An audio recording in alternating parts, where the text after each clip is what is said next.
Welcome to Cinema 5D on the Go. Moving conversations about moving images with filmmakers and industry leaders. Brought to you by Hedge for Mac, Rode Microphones, G Technology, and Zachtle, in association with Ford. So guys back there, to involve you also a little bit, are you working with the cinema cameras as well, or are you because I think you shoot a lot with the 5D Mark IV, right? Yeah. But are you filming with the cinema line of cameras from Canon? I was using the C300 a couple of times, but to be honest, for my work and for what I do, the 5D series is doing the job. And so I stick with the 5D series, basically. I'm only using C300 or 500 when I really need it, but usually I'm fine with the 5D series, and especially the Mark IV. For me, made a big step forward as well. I know that you are one of these guys who really hate that 4K crop factor, and I think there are a lot. It's just hard to work with. Yeah, I know. I think there is a huge discussion going on about this 4K thing at the moment. I can totally understand why they did it, and I can live with it. I don't really care too much about it, but I can also understand that some people want the full frame 4K out of this camera. Yeah, it's just, when you're used to, especially for you, I think, if you're taking photos of something and then you change into the movie mode and you suddenly have a 1.7 times crop, it's like, I know. Okay, you have to rethink everything. I also got APS-C cameras, so... it's similar, I don't care too much about it. Yeah, you will know what to expect, I guess. Yeah. At least it's basically an unprocessed, not unprocessed, but it's pixel per pixel 4K. And I like that really. Yeah. So you can, if you crop in and use it at 200%, it still looks amazing. What kind of stuff do you work on, mostly for photography and then for filmmaking? Photography, I'm doing a lot of portrait and commercial, and in filmmaking, I did a lot of image film stuff, but I don't do that anymore. Like corporate film? Yeah, corporate film. I don't do that anymore. I do music videos from time to time, and that's basically what I do in filmmaking now. Yeah, cool. You're doing a lot of wedding. Yeah, well, actually, photography thing is for us weddings only. Besides, like some love stuff with couples, but no families or babies or whatever.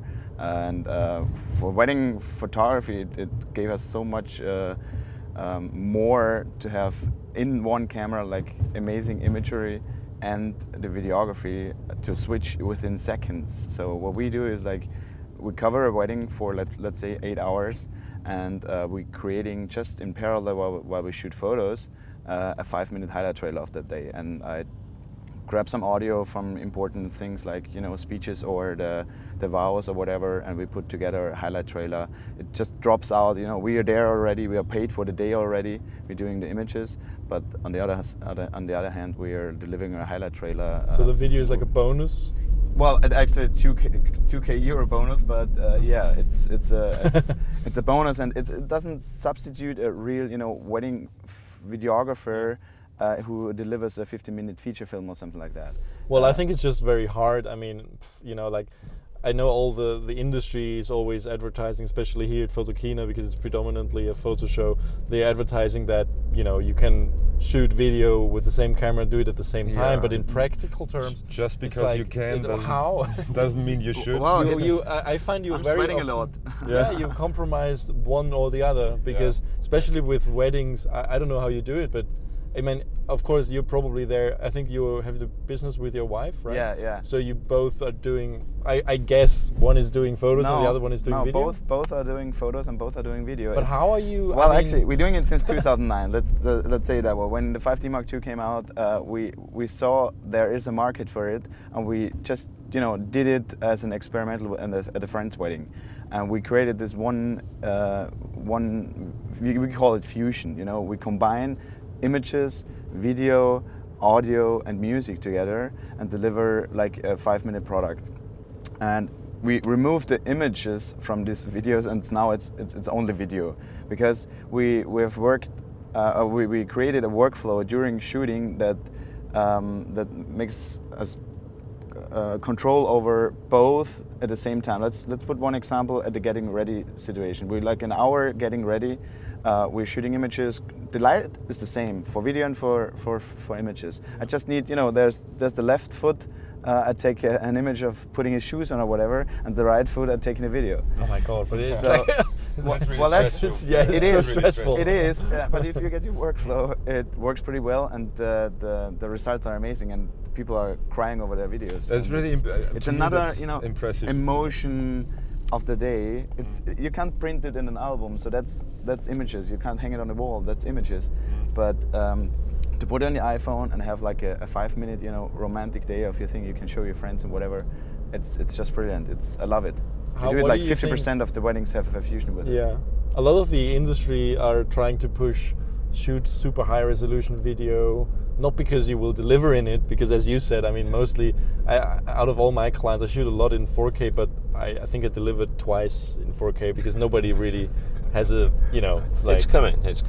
Yeah, they've been saying this for a while. I just wanted to say, I think we are very close for 2 years or so. It's coming. Well, the problem is then we have to shoot in 6K because then we'll need to crop to 4K. Yeah, I've seen that 8K camera yesterday, and maybe that's the future in 20 years. That's the thing. The question is it coming? Because if you think about it, who of you has a 4K TV? No one. And if you have one, how close are you sitting to it? Because it's like there's a physical limit to where you can actually see the difference. If it's an 85-inch TV and you sit 2 meters far from it, you might see the difference. But the reality is everybody sits like 3 meters away from a 55-inch. Yeah.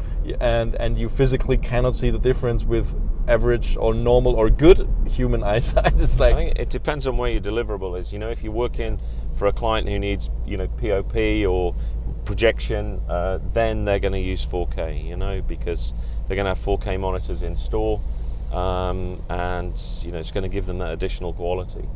So, and their products are going to look so much better because of it. Yeah. But I think you're right. Unless people are watching stuff on their, on their Macs at home or whatever, then there isn't a need for it. But that's the funny thing. I think computer screens now are higher resolution than TVs. Yeah, that's right. So now you have IMAX with 5K. Kids they just sit on YouTube now. My niece and nephew. I mean, they think I'm famous because I'm on YouTube. They wow, he's on YouTube. And he's famous. It's all new to me. Yeah, I'm famous, right? And they show their friends at school. They'll probably be showing them this. Yeah. But maybe we are going somewhere in the future. We are shooting 8K video and grabbing frames out of this, and this is the future of photography. Maybe that's the way. That's what I wanted to mention. Is it really the case? I don't know. Because you as a photographer know exactly that you wouldn't shoot every photo that you're taking with 1/50th of a second shutter speed. No way. Yeah. But that's why I don't understand how they market this all the time. Because especially Red, for example, is saying, well, you can shoot everything in 8K and then just grab it. You don't need the photographer anymore. I mean, they're not saying that, but they're implying that kind of. But it's not true. I mean, it's like not. Everything would be exposed at the same shutter speed. Yeah. It's a bad shutter speed for most of your pictures. It's a blurred image. I don't know where it's going, but as you said, shooting film and photography at a time with one camera. I did that with the 5D Mark IV. But just to test and give it a try. I did shoot behind the scenes video and stills at a time with one camera, and I knew before that I don't want to do that, and I know now that I'm never gonna do it again. I'm really my deepest respect for really, if you do that on a daily basis, I'm stressed when I'm only thinking about it. I don't know what that workflow is. You have to tell me. Well, it's fun. It's fun. It's really fun. It's a little stressful. We have a clear.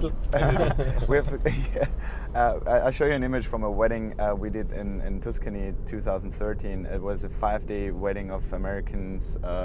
They have like celebrated every day. We were there apart, taking images and video at the same time.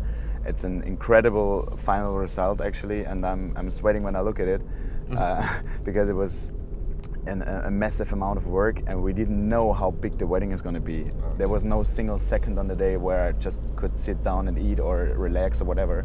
And it's a 16-hour day at the last day, and we were gone. And but it's like creating this with one camera with the same lenses at the same time, or sequentially, but not like having to switch to different gear, makes so incredible possibility to, I can decide. Priority is images, definitely. We say, we are photographers, images have clear priority to us. If I have to decide, I will always take an image. But if we are done with the image, I got my shot, then I switch to video, and I'm getting emotions out of that video, and it's great. I love it. But have you ever considered shooting high resolution video in order to grab frame grabs that you can deliver? No, as I said, priority is images. So I will always go for a great image first, and then if there's time left, I will, because that's why we call it fusion. I can always say, like, I didn't get a video of this part, I put in an image and some kind of Burns effect or whatever, and just make it a moment in there as an emotion, as an image. Yeah. But it rarely happens in the last years, because we are so into that process already that we don't need the images anymore. We have a video of this thing, and to use 4K for it, or a higher resolution or whatever, I haven't given it a shot actually. I've never tried it. I know the feature is in there in the Mark IV. I have 2 of those bodies at home, but I don't think I will do it at the moment.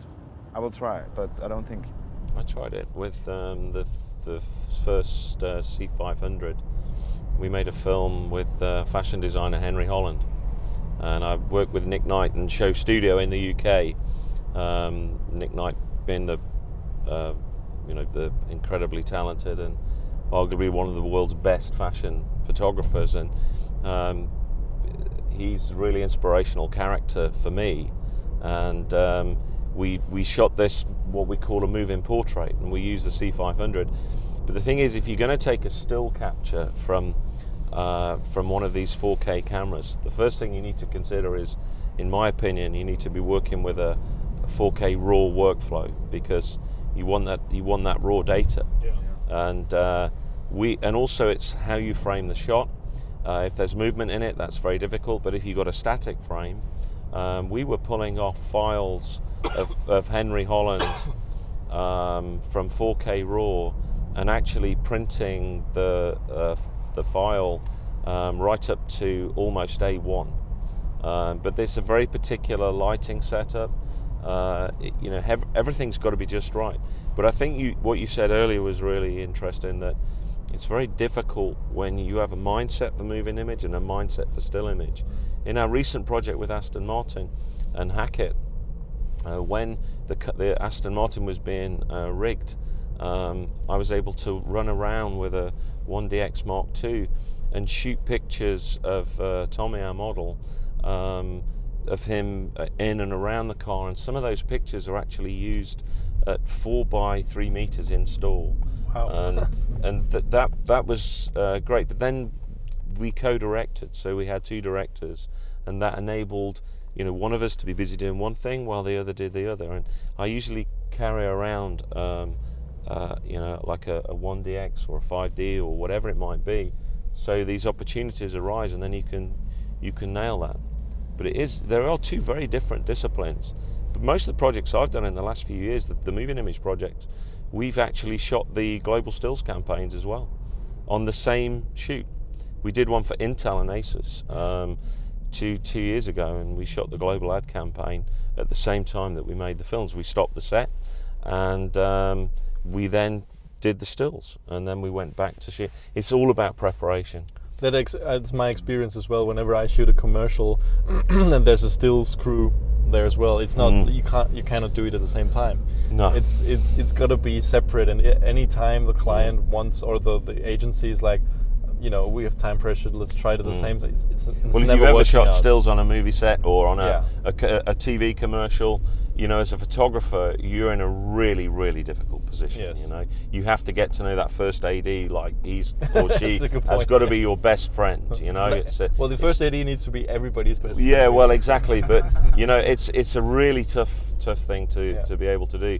So we offer, when we get a project, we offer to shoot the stills, and we did that with Aston Martin and Hackett, and it worked out extremely well. And then we ended up doing the lookbook. And what, of course, that means is that as photographers and filmmakers we're able to keep continuity through all of the communication for the client. A bit like yourself, I guess, you know, you've got this total continuity from your stills to your moving image. Yeah. One more thing about like what you said, the commercial stuff and everything. Don't forget that for what I do, or what we do with Carmen as well, with my wife, we are in the B2C area. That means Different story, what we do is, like, you know, we capture emotions. To be honest, if that emotion is on a shaky shot, I don't even care. But your stuff looks amazing. I mean, you have probably the most curated Instagram feed that I know. It's like, wow. How many followers do you have now? Well, actually on Instagram it's about 13,000 or something. That's not bad. It's growing. Yeah, well, it's nice. We're not doing so badly in there. It's you know, a lot of social media thing. A lot is Facebook. I love Snapchat, and you know, it's going because well. you have so much time next to taking stills and photos. You're also pulling out that phone all the time. Yeah, no problem. No Actually, I was doing. Your third hand. I had a takeover of a Snapchat account from way up north, and on a wedding, and I was really snapping a lot. And like, I did just kind of a tutorial about our wedding thing there. While you were shooting a real wedding. Yeah. Oh my god. I had time because we weren't doing video. Oh my It was god. still only, and that's for sure. When you had like a weekend with like maybe photo booth as well, and a long day and photos and videos, the next wedding, photos only, is just chilling. It's really, you walk in there and like, oh, I did that easy day today. video and still shooting with the 5D Mark IV in Wales this summer, and I was like, when we came home after 15 hours of shooting, I instantly fell asleep. I was like, oh my god, this was exhausting, and I had to do this 2 days in a row. And then I came home and had a job where I was shooting stills only, and really felt like I wanted to start a Snapchat or something while I was shooting, because I had so much time and it was so easy. It felt so much easier to do. Maybe it's a good training to do it from time to time, just to stress yourself to the limit, and then you can go back to your daily I think business. all of us do that. Yeah. Because we have to. We have to. More and more with the current. I mean, like, you know, people. Yeah, you have to have a point of difference, you know. That's really, really important to anybody who is, you know, who wants to become a photographer or filmmaker. You know, it's important that you stamp your own DNA into what you do. You know, you have a look, you have a feel. You know, I'm sure that's the case for. Well, I know it's the case for these guys. So, you know, and people then you distinguish yourself from others, and you hope that you've got something that people want, so they come to you for that thing. And then straight away you're in a great position, because you creatively you can then explore a little bit more. But for me, filmmaking definitely puts me outside my comfort zone every time. That's good. I'm very ambitious, and you know, I actually get really terrified before a shoot. You know, I can't sleep. You know, it's incredibly nerve-wracking. But then, of course, once you start, that energy, that nervousness turns. How long into have you energy. been in the industry? Oh, I was a graphic designer before photographer. I mean, I was shooting pictures maybe a decade, and I had a very, very, very fortunate thing happen to me, in that I used to work for Louis Vuitton, Moet Hennessy, both as a designer, and I used to shoot a few pictures for them, for Moet and Chandon. And I went to a party, took some pictures at a party, and it was a party that was for to celebrate the 25th anniversary of Nick Knight, fashion photographer's career. And he spotted my pictures, and he called me the next day, and he said, would you be interested in working with me? And I became a set photographer, and he sent me off to London Fashion Week. I shot pictures there with Canon Primes, with the new 5D at the time, and it just went from there. And then I got the new 5D2, shot another fashion film on that, and then before I knew it, I was working in New York, in Milan, and making films and commercials and perfume commercials in Paris. And you know, it was like a whirlwind happened, and now it's sort of settled down a little bit. But you, like Christian down was to saying, Aston Martin. Well, you're literally the fifth person sitting in this chair saying that the 5D Mark II changed their career. Totally, overnight. Really? Overnight. Here's number 6. Yeah, me number too. 7. I mean, everybody. It's like Everybody. changed everything. They got me a pre-production 5D2, and I just made this one. It was with Roxandra Lynch. It's still on my website. and it's a 30-second film. It was cut by a guy called Austin Lynn Austin. He edited it in New York, and we got this camera, and I knew it was there. I'd seen Vincent Laforet's film, and of course inspired by that, and I'd been making films years before that. But that was adventure Everybody was stuff. influenced by Reverie. Yeah, that's right, Reverie, but I wanted a project, and at the time I was working with Roxandra Lynch. It's an incredible designer, and she did this show in the Raphael Gallery in the V&A in London, and oh my God, it was just so beautiful. And we just used Canon primes. I didn't even have a tripod, I just had a monopod, and the girls didn't even know at the time that this was moving image. And there's shots in there where they're looking at me and they're saying, you know, why are you leaving the camera on me? And of course now everybody knows it's moving image. But yeah, that changed everything for me overnight, literally overnight. I have that every day on the wedding, that people look at me and stare, and I say, stare and smile. It's video. Why are you not pressing the shutter? Because to it's video. Yeah. You have to wear a shirt where it says it's video. Move, it's video. Well, actually, I explain them. If my camera is on my eye, it's an image. If it's not on my eye, it's a video, and you can relax again. I mean, if they wait and wait, Why don't you press the shutter? But you get a laugh after that, so that's a good short to put in. Well, that's like Philip Bloom made a whole series out of that called Sofia people, something people. Everywhere he went, because people were thinking he was taking photos, they were just staring into the camera. It's like moving portraits. That's a funny one. In the early days, that was really the case. You can feel them waiting for him to press that shutter, and he doesn't, and it's kind of 30 seconds of I don't know exactly. what he's doing. It's interesting. Yeah, you can analyze faces. Absolutely.